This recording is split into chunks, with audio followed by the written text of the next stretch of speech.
दोस्तों, क्या महाभारत के युद्ध में भगवान श्री कृष्ण ने अर्जुन को कोई शॉर्टकट रास्ता बताया था जिसे इंसान रातों रात अपनी किस्मत बदल सके। गीता में कुल 18 अध्याय है, लेकिन स्वयं भगवान ने केवल एक अध्याय को सबसे गुप्त और पवित्र विज्ञान कहा है। अगर आप इस वीडियो को पूरा देखते हैं तो आपको वेदों का वो ज्ञान मिल जाएगा जिसे साधु संत जंगलों में सालों तपस्या करके भी नहीं ढूंढ पाते। नमस्ते दोस्तों, मैं हूं भानु प्रताप और आज हम डिकोड करने जा रहे हैं गीता का सबसे शक्तिशाली अध्याय 15 पुरुषोत्तम योग। लेकिन रुकिए, इस रहस्य को समझने के लिए हमें अध्याय 14 और 16 की कड़ियों को भी जोड़ना होगा, जिसके बिना यह ज्ञान अधूरा है। अब आप सोच रहे होंगे कि अध्याय 15 को समझने के लिए 14 और 16 क्यों जरूरी है। देखिए, भगवान श्री कृष्ण ने बहुत वैज्ञानिक तरीके से बात समझाई है। इससे पहले यानी अध्याय 14 में भगवान ने हमें बताया कि यह दुनिया 3 गुणों से बंधी है, सत्व, रजस और तमस। हम सब इन्हीं 3 रस्सियों से बंधे हुए कैदी हैं। और इसके बाद जो अध्याय 16 आता है उसमें भगवान ने बताया कि दुनिया में 2 तरह के लोग होते हैं, दैवीय और आसुरी। लेकिन सवाल यह है कि हम इन तीनों गुणों के पिंजरे से बाहर कैसे निकले और आसुरी शक्तियों को छोड़कर दैवीय कैसे बने।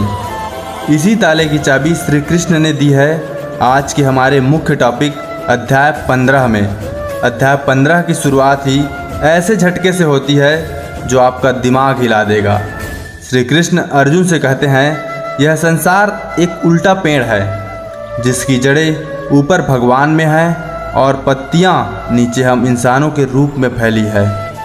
इसका सीधा मतलब यह है कि हम सुख और शांति की तलाश में संसार की टहनियों यानी पैसों, रिश्तों और सोशल मीडिया में कर रहे हैं, जबकि असली रास्तों ऊपर जड़ों यानी ईश्वर में है। भगवान कहते हैं कि इस उल्टे पेड़ की जाल को काटने का सिर्फ एक ही हथियार है, असंग शस्त्र यानी वैराग्य। जिस दिन आपने यह जान लिया कि यह संसार परमानेंट नहीं है, आप हर दुख से आज़ाद हो जाओगे। दोस्तों, इस अध्याय का सबसे बड़ा सस्पेंस श्लोक नंबर 7 में आता है, जहाँ श्री कृष्ण कहते हैं, ममय वांसो जीवलोके, यानी तुम्हारे भीतर जो आत्मा बैठी है वो किसी और की नहीं बल्कि साक्षात मेरा ही हिस्सा है।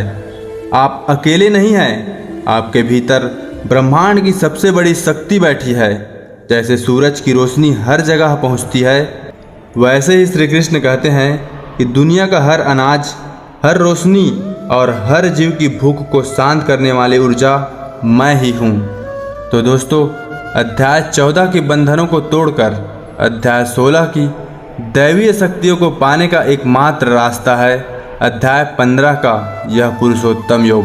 अगर आपने इसे समझ लिया तो आपकी ज़िंदगी सचमुच बदल जाएगी। अगर आप चाहते हैं कि मैं अध्याय 14 या फिर 16 पर भी ऐसा ही डिटेल्ड वीडियो बनाऊं, तो नीचे कमेंट बॉक्स में जय श्री कृष्णा जरूर लिखें। वीडियो को लाइक करें, अपने दोस्तों के साथ शेयर करें और BS मोटिवेशन के साथ जुड़े रहने के लिए चैनल को अभी सब्सक्राइब करें। मिलते हैं अगले रहस्यमय सफ़र में। जय श्री कृष्णा।